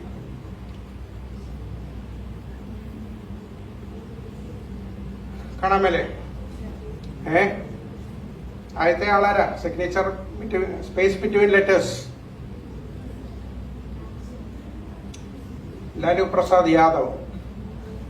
രണ്ടാമത്തെ ആരാ? Mother Teresa. Okay, നമ്മള് ഇപ്പൊ മനുഷ്യന്റെ സിഗ്നേച്ചറിനെ പറ്റി പറഞ്ഞു. ഇതിനെപ്പറ്റി പറഞ്ഞപ്പോൾ എൻ്റെ ഓർമ്മയിൽ വരുന്ന ഒരു കാര്യം, എൻ്റെ ഒരു ക്ലോസ് റിലേറ്റീവിന് അൽസൈമേഴ്സ് ആയിരുന്നു. അൽസൈമേഴ്സ്. അപ്പം ഒരു ഫിസിഷ്യന്റെ അടുത്ത് കൊണ്ടുപോയപ്പോൾ അദ്ദേഹം പറഞ്ഞു, this is a mask face. ഫേസിൽ ഒരു മാസ്ക് വെച്ച പോലെയുള്ള ഒരു ഫീലിംഗ് ഫിസിഷ്യന് തോന്നി. അദ്ദേഹം പറഞ്ഞു, ഒരു ന്യൂറോളജിസ്റ്റിനെ കാണിക്കും. ന്യൂറോളജിസ്റ്റിന്റെ അടുത്ത് ചെന്നപ്പം അദ്ദേഹം ആദ്യം ആവശ്യപ്പെട്ടത് put your signature on a paper. ഒരു പെൻ കൊടുത്തു, ഒരു പേപ്പർ കൊടുത്തു, സിഗ്നേച്ചർ ഇടാൻ പറഞ്ഞു. സിഗ്നേച്ചർ ഇട്ടപ്പോഴത്തേക്ക് സ്റ്റേബിൾ അല്ല, അങ്ങോട്ടും ഇങ്ങോട്ടും ഒക്കെ പോവുക. പലതവണ ശ്രമിച്ചു, സിഗ്നേച്ചർ ഇടാൻ സാധിക്കുന്നില്ല. This is a symptom that the person is not stable. അതാണ് സിഗ്നേച്ചറിന്റെ ഇമ്പോർട്ടൻസ്. നമ്മുടെ ഹ്യൂമൻസിന്റെ കാര്യത്തിൽ നിന്ന് ലാൻഡ് കവറിന്റെ കാര്യത്തിലോട്ട് വരുമ്പോൾ ഇത് റിമോട്ട് സെൻസിംഗ് ആണ്. റിമോട്ട് സെൻസിംഗിൽ each land cover shows specific reflectance pattern in different wavelengths. ഓരോ ലാൻഡ് കവറിനും ഓരോ സ്പെസിഫിക് വേവ്ലെങ്തിൽ പാറ്റേണിൽ ഓരോ റിഫ്ലക്റ്റൻസ് ഉണ്ട്. This is called spectral signature. അപ്പോൾ നമ്മൾ ഈ സ്പെക്ട്രൽ സിഗ്നേച്ചറിലുള്ള വേരിയേഷൻസ് ആണ് റിമോട്ട് സെൻസിങ്ങിന്റെ ഏറ്റവും അടിസ്ഥാനം. നമ്മുടെ എല്ലാ ആപ്ലിക്കേഷനും ഉപയോഗിക്കുന്ന ഇതാണ്. For example, coconut wilt disease. ഈ തെങ്ങുകൾക്ക് രോഗം ബാധിച്ചു കഴിഞ്ഞാൽ അതിൽ നിന്ന് കിട്ടുന്ന റിഫ്ലക്റ്റൻസ് അല്ലെങ്കിൽ അതിന്റെ സിഗ്നേച്ചറിൽ വ്യത്യാസം വരിക. അത് മാപ്പ് ചെയ്തിട്ടാണ് എത്ര ഏരിയയിൽ കോക്കനട്ടിന് രോഗമുണ്ട്, അവിടെ എന്തൊക്കെ ചെയ്യണം എന്നതിനെ പറ്റി മാനേജ്മെന്റിനെ പറ്റി പഠിക്കുക. അപ്പോൾ സിഗ്നേച്ചർ എന്ന് പറയുന്ന ടേം വളരെ പ്രധാനപ്പെട്ടതാണ്. ഈ ഭൂമിയിൽ ജീവനുള്ള അല്ലെങ്കിൽ അബയോട്ടിക് ആയിട്ടുള്ള എല്ലാ വസ്തുക്കൾക്കും ഒരു സിഗ്നേച്ചർ ഉണ്ട്. എന്നാൽ മാത്രമേ അത് സ്റ്റേബിൾ ആയിട്ട് പോവുള്ളൂ. ആ സ്റ്റെബിലിറ്റിയെ പറ്റി പറയുമ്പോഴാണ് നമ്മൾ നദിയുടെ സിഗ്നേച്ചറിനെ പറ്റി പറയുന്നത്. ഞാൻ കാണിച്ചിരിക്കുന്നത് സിഗ്നേച്ചർ ഓഫ് മീനച്ചിൽ റിവറാണ്. അത് ഓരോ മാസങ്ങളിലും നദി എങ്ങനെ ഒഴുകുന്നു എന്ന ഹൈഡ്രോഗ്രാഫാണ് അതിന്റെ സിഗ്നേച്ചർ. നിങ്ങൾ ചോദിക്കാം, പിന്നെ എന്ത് പ്രാധാന്യമുള്ളതെന്ന് ചോദിക്കാം. വർഷങ്ങൾ കൊണ്ട് 400-500 വർഷം കൊണ്ട് നദി സ്റ്റേബിൾ ആയി കഴിഞ്ഞിട്ട് വരുന്ന ഒരു കാര്യമാണ് ഈ കാണിച്ചിരിക്കുന്നത്. ഈ ഹൈഡ്രോഗ്രാഫാണ് നദിയുടെ സിഗ്നേച്ചർ. ഈ ഹൈഡ്രോഗ്രാഫിൽ വേരിയേഷൻസ് വരുമ്പോൾ നദിക്കും നദിയുമായി ചേർന്ന കാച്ച്മെന്റിനും പ്രശ്നങ്ങളുണ്ട് എന്ന് മനസ്സിലാക്കാൻ സാധിക്കും. ഒരു നദിയെ സംബന്ധിച്ച്, നദിയുടെ ആരോഗ്യത്തെ സംബന്ധിച്ച് പറയുമ്പോൾ പ്രിലിമിനറി ടെസ്റ്റ്, നമ്മൾ തലവേദനയായിട്ട് ഒരു ഡോക്ടറുടെ അടുത്ത് ചെന്നാൽ ആദ്യം കുറെ ടെസ്റ്റുകൾ പറയും അല്ലേ? ബ്ലഡ് ഷുഗർ നോക്കണം, പ്രഷർ നോക്കണം, കൊളസ്ട്രോൾ നോക്കണം എന്ന് പറയുന്ന പോലെ വളരെ അടിസ്ഥാനപരമായിട്ട് ഒരു നദിയുടെ ആരോഗ്യത്തെപ്പറ്റി സംബന്ധിച്ച് പറയുന്ന ഗ്രാഫാണിത്. Frequency, how often certain levels or frequencies occur. നദിയിലെ വെള്ളത്തിന്റെ ലെവലില് എത്ര പെട്ടെന്ന് ഈ മാറ്റങ്ങൾ സംഭവിക്കുന്നു. Magnitude, how much flow or what level, ഇത് വളരെ പ്രധാനപ്പെട്ടതാണ്. അപ്പോൾ ഇവിടെ സംസാരിച്ച പലരും ചൂണ്ടിക്കാണിച്ച കാര്യം അതാണ്. നമ്മുടെ മലനാട് ഇടനാട് പ്രദേശങ്ങളിൽ വെള്ളം ഭൂമിക്കടിയിലേക്ക് ഇറങ്ങുന്നില്ല. അതുകൊണ്ട് തന്നെ വലിയ മാഗ്നിറ്റ്യൂഡിലുള്ള ഫ്ലഡുകൾ ഉണ്ടാകുന്നു. മാഗ്നിറ്റ്യൂഡിലുള്ള വ്യത്യാസങ്ങൾ. ടൈമിംഗ് വളരെ പ്രധാനപ്പെട്ടതാണ്. ഇപ്പൊ ക്ലൈമറ്റ് ചേഞ്ചുമായിട്ട് ബന്ധപ്പെട്ട് ടൈമിങ്ങിലെല്ലാം വ്യത്യാസങ്ങൾ വന്നുകൊണ്ടിരിക്കുകയാണ്. അതൊക്കെ കാണിക്കുന്നത് നമ്മളൊരു അൺസ്റ്റേബിൾ കണ്ടീഷനിലേക്ക് പോയിക്കൊണ്ടിരിക്കുന്നു എന്നുള്ളതാണ്. ഡ്യൂറേഷൻ, ഞാൻ നേരത്തെ പറഞ്ഞ പോലെ how often the river is stagnant, എത്ര നാള് റിവർ സ്റ്റാഗ്നന്റ് ആയിട്ട് നിൽക്കുന്നു. അത് വർഷങ്ങൾ കൊണ്ട് രൂപപ്പെട്ട 40-50 ദിവസം എന്നുള്ളത് 90-100 ദിവസങ്ങളായിട്ട് മാറുമ്പോൾ നദി അൺസ്റ്റേബിൾ ആകുന്നു എന്നുള്ളതാണ് അത് കാണിക്കുന്നത്. റേറ്റ് ഓഫ് ചേഞ്ച്, ഇതും വളരെ പ്രധാനപ്പെട്ടതാണ്. എത്ര പെട്ടെന്നാണ് നദിയിലെ വെള്ളത്തിന്റെ ലെവൽ കൂടുന്നത്, എത്ര പെട്ടെന്നാണ് നദിയിലെ വെള്ളത്തിന്റെ ലെവൽ കുറയുന്നത്. ഇത് സൂചിപ്പിക്കുന്നത് ഈ റിവർ ബേസിനിൽ എന്തുമാത്രം ഭൂഗർഭജലം ആഴ്ന്നിറങ്ങുന്നുണ്ട്, അല്ലെ എന്തുമാത്രം ജലം മറ്റു രീതിയിൽ ഹോൾഡ് ചെയ്യുന്നുണ്ട്, നമുക്കുണ്ടായിരുന്ന നെൽപ്പാടങ്ങളിൽ വെള്ളം ഹോൾഡ് ചെയ്യാൻ സാധിക്കുന്നുണ്ടോ, ഇതെല്ലാം ഈ ഒരു ഗ്രാഫിനകത്ത് കാണിക്കും. ഇത് നമുക്ക് ഹോൾഡ് ചെയ്യുന്നില്ല, വെള്ളം ഭൂമിയിലേക്ക് ഇറങ്ങുന്നില്ല എന്നുണ്ടെങ്കിൽ ഒരു 2-3 മഴ പെയ്ത് കഴിഞ്ഞാൽ താഴ്ന്ന പ്രദേശങ്ങളൊക്കെ വളരെ പെട്ടെന്ന് വാട്ടർ ലെവൽ കൂടി വെള്ളത്തിന്റെ അടിയിലാവും. 2-3 ദിവസം കൊണ്ട് വെള്ളം മുഴുവൻ ഇറങ്ങിപ്പോവുകയും ചെയ്യും. അപ്പൊ ഈ റേറ്റ് ഓഫ് ചേഞ്ച് എല്ലാ നദികളിലും വളരെ ഭയങ്കരമായിട്ട് വ്യത്യാസങ്ങൾ വന്നിട്ടുണ്ട്. അപ്പൊ ഈ റേറ്റ് ഓഫ് ചേഞ്ച് കാണിക്കുന്നത് നമ്മുടെ റിവർ ബേസിനും നമ്മുടെ നദികളും ഒന്നും ഒരു ഹെൽത്തി കണ്ടീഷനിലല്ല എന്നുള്ളതാണ്. Magnitude, frequency, seasonal timing, predictability, duration, rate of change.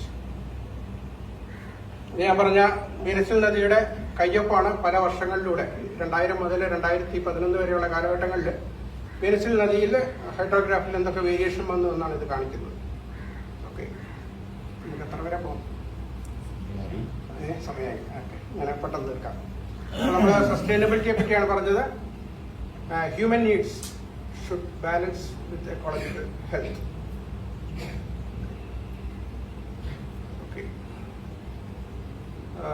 എൻവയോൺമെന്റൽ flows എന്ന് പറയുന്നത് പുതിയൊരു ടോപ്പിക്കാണ്. 2005 ഇന്ത്യയിൽ ആദ്യമായിട്ട് ഇതിനെപ്പറ്റി ചർച്ച ചെയ്ത് തുടങ്ങിയത്. ഇപ്പോഴും പുതിയൊരു ടോപ്പിക്കാണ്. റിസർച്ച് ചെയ്യാൻ താല്പര്യമുള്ള ആൾക്കാർക്ക് വളരെയധികം സ്കോപ്പുള്ള ഒരു ഫീൽഡാണ്. അതിന്റെ ഡെഫിനിഷൻ ഇതാണ്: flows are needed to maintain the river regime, making it possible for the river to purify itself, sustaining aquatic life and vegetation, recharging groundwater, supporting livelihood, facilitating navigation, preserving estuarine condition, preventing ingression of salinity, and enabling the river to play the role in cultural and spiritual life of people. ഇതാണ് basic ആയിട്ടുള്ള ഈ കാര്യങ്ങളെല്ലാം നടത്തിയാൽ മാത്രമേ ഒരു river sustainable ആണ് എന്ന് പറയാൻ പറ്റുള്ളൂ. അപ്പോൾ നിങ്ങളോട് പറയാനുള്ളത്, how to improve the health of rivers by allowing river to flow, mimicking natural flow regime. നമ്മുടെ ഈ ഡിസ്റ്റർബൻസ് ഒക്കെ വരുന്ന ഹ്യൂമൻ ഇൻഡ്യൂസ്ഡ് ആയിട്ട്, ക്ലൈമറ്റ് ഇൻഡ്യൂസ്ഡ് ആയിട്ടുള്ള ഡിസ്റ്റർബൻസ് ഒക്കെ വരുന്നതിന് മുമ്പ് നദി എങ്ങനെ ഒഴുകിയോ ആ ഒരു രീതിയിലേക്ക് നദിയെ കൊണ്ടുവരാനായിട്ട് സാധിച്ചാൽ നമുക്ക് അതായിരിക്കും നദിക്ക് ചെയ്തു കൊടുക്കാൻ, സസ്റ്റൈനബിൾ ആയിട്ട് നിലനിൽക്കാൻ നമുക്ക് ചെയ്തു കൊടുക്കാൻ പറ്റുന്ന ഏറ്റവും നല്ല കാര്യം. ഇന്ന് ഇതിനെപ്പറ്റി പഠിക്കാനായിട്ട് ധാരാളം നമുക്ക് ഫ്രീ ആയിട്ട് ഡൗൺലോഡ് ചെയ്യാവുന്ന സോഫ്റ്റ്വെയർസ് അവൈലബിൾ ആണ്. ദ നേച്ചർ കൺസർവൻസി എന്ന് പറയുന്ന ലോക പ്രശസ്തമായ NGO അവർ ഡെവലപ്പ് ചെയ്ത ഇൻഡിക്കേറ്റേഴ്സ് ഓഫ് ഹൈഡ്രോളജിക് ഓൾട്ടറേഷൻ എന്ന സോഫ്റ്റ്വെയർ ഉണ്ട്. അതിൽ 33 IHA indicators of hydrologic alteration പാരാമീറ്റേഴ്സിനെ പറ്റിയും 34 എൻവയോൺമെന്റൽ ഫ്ലോ കമ്പോണൻസിനെ പറ്റിയും നമുക്ക് പഠിക്കാനായിട്ട് സാധിക്കും.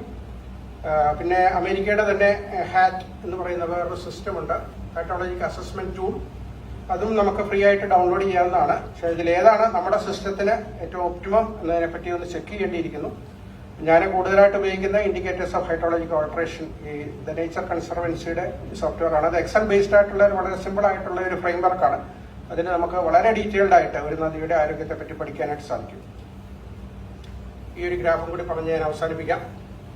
നമുക്ക് ഒരു നദിയിൽ നിന്ന് എന്തുമാത്രം വെള്ളം മനുഷ്യന്റെ ആവശ്യങ്ങൾക്ക് വേണ്ടി ഉപയോഗിക്കാൻ സാധിക്കും? ഇന്ന് വലിയ ഒരു ചോദ്യമായിട്ട് ഇന്ന് പലയിടത്തും നിലനിൽക്കുന്ന ഒരു കാര്യമാണ്. ഇപ്പം മൂവാറ്റുപുഴ, ഞാൻ പറഞ്ഞു മൂവാറ്റുപുഴയിൽ ഒത്തിരി വെള്ളം പെരിയാറിൽ നിന്ന് ഡൈവേർട്ട് ചെയ്ത് വരുന്നെന്ന് പറഞ്ഞു. അപ്പോൾ പല കമ്പനീസും പല ഇൻഡസ്ട്രീസും നമ്മളോട് ആവശ്യപ്പെടുകയാണ് ഞങ്ങൾക്ക് ആ നദിയിൽ നിന്ന് എന്തുമാത്രം വെള്ളം എടുക്കാനായിട്ട് സാധിക്കും. ഇപ്പോൾ ഹിന്ദുസ്ഥാൻ ന്യൂസ് പ്രിന്റ് ഉണ്ട്, അവിടെ ഇപ്പം ഫാക്ടറി പ്രവർത്തിക്കുന്നുണ്ട്. അപ്പോൾ അവർക്ക് വെള്ളം ആവശ്യമുണ്ട്. പേപ്പർ ഫാക്ടറിക്ക് ധാരാളം വെള്ളം ആവശ്യമുണ്ട്. ഇപ്പോൾ BPCLന് 2 ഇൻടേക്ക് പോയിന്റ്സ് എന്തുമാത്രം വെള്ളം ആവശ്യമുണ്ട്, എടുക്കാൻ പറ്റും ഓരോ മാസത്തിൽ എന്നതിനെ പറ്റി ഞങ്ങൾ സ്റ്റഡി ചെയ്ത് കൊടുത്തു. അപ്പോൾ എന്തുമാത്രം വെള്ളം ഒരു നദിയിൽ നിന്ന് നമുക്ക് എടുക്കാൻ സാധിക്കും? ഒരു വർഷം ഒഴുകുന്ന ജലത്തിൽ നിന്ന് എത്ര % ഒരു നദിയിൽ നിന്ന് നമുക്ക് മാക്സിമം എടുക്കാൻ സാധിക്കും? മുഴുവൻ വെള്ളം എടുക്കാൻ പോകും. പറ്റില്ല. ഇപ്പൊ എന്തുമാത്രം വെള്ളം എടുക്കാം എന്നതിനെ പറ്റിയ ഒരു ഗ്രാഫാണിത്. അപ്പൊ നമ്മൾ ഫസ്റ്റ് 30% ഒരു നദിയിലെ മീൻ ആനുവൽ റൺ ഓഫ് എന്നാണ് ഞാൻ അടിയത്തെ ആക്സസ് കാണിച്ചിരിക്കുന്നത്. അതിൽ ഫസ്റ്റ് 30% എടുത്താൽ ലാർജ് എക്കണോമിക് ഗെയിൻസ് നമുക്ക് എക്കണോമിക് ഗെയിൻസ് ഉണ്ടാവും. ലോ എൻവയോൺമെന്റൽ കോസ്റ്റ്, നമുക്ക് എൻവയോൺമെന്റിന് ഉണ്ടാകുന്ന ആഘാതങ്ങൾ കുറയ്ക്കാൻ സാധിക്കും. 30% of the total mean annual flow. Last ഇപ്പൊ നമ്മൾ 70% മുകളിലേക്കായാൽ very small economic gains, very large എൻവയോൺമെന്റൽ ഡിഗ്രഡേഷൻ. ഈ ഒരു ഗ്രാഫാണ് അടിസ്ഥാനം നമ്മൾ ഒരു നദിയിൽ നിന്ന് വെള്ളം എന്തുമാത്രം മനുഷ്യന്റെ ആവശ്യങ്ങൾക്കായിട്ട് എടുക്കാൻ സാധിക്കുമെന്നത്. അപ്പോൾ ഓർക്കുക, more thrust on sustainable management of rivers and wetlands, special emphasis on flood management of rivers. Thank you. ഞാനിവിടെ നിർത്തുകയാണ്. ഒറ്റ ഒരു കോട്ടും കൂടെ പറഞ്ഞുകൊണ്ട്, we do not inherit the earth from our ancestors, we borrow it from our children. നമ്മുടെ കുട്ടികളിൽ നിന്ന് നമ്മൾ കടമെടുത്തതാണ് ഈ ഭൂമിയെ. നമ്മൾ കടമെടുത്ത സാധനം അതുപോലെ തന്നെ തിരിച്ചേൽപ്പിക്കേണ്ട ഒരു ബാധ്യത നമുക്കുണ്ട്. നിങ്ങൾക്കൊക്കെ കുട്ടികളാവും. അപ്പോൾ ആ കുട്ടികൾക്ക് തിരിച്ചു കൊടുക്കാനായിട്ട് നിങ്ങൾ ഇപ്പോഴേ ശ്രമിച്ചു തുടങ്ങിയാൽ മാത്രമേ ഇന്നത്തെ രീതിയിലെങ്കിലും ഈ ഭൂമിയെ നിങ്ങൾക്ക് തിരിച്ചു കൊടുക്കാനായിട്ട് സാധിക്കുള്ളൂ. അല്ലെങ്കിൽ ആ കുട്ടികളെ നിങ്ങളോട് തിരിച്ചു ചോദിക്കും, എന്തുകൊണ്ട് നിങ്ങൾ മനുഷ്യൻ തെറ്റായ രീതിയിൽ പ്രവർത്തിച്ചപ്പോൾ ഇത്രയേറെ പഠിച്ച ആൾക്കാർ എന്തുകൊണ്ട് അതിനുവേണ്ടി നിങ്ങളെ ശബ്ദം ഉയർത്തിയില്ല എന്നുള്ളൊരു ചോദ്യം നിങ്ങളുടെ കുട്ടികളിൽ നിന്നുണ്ടാകും. അത് ഉണ്ടാകാതിരിക്കട്ടെ എന്ന് ആശംസിച്ചുകൊണ്ട് എൻ്റെ വാക്കുകൾ അവസാനിപ്പിക്കുന്നു. Thank you.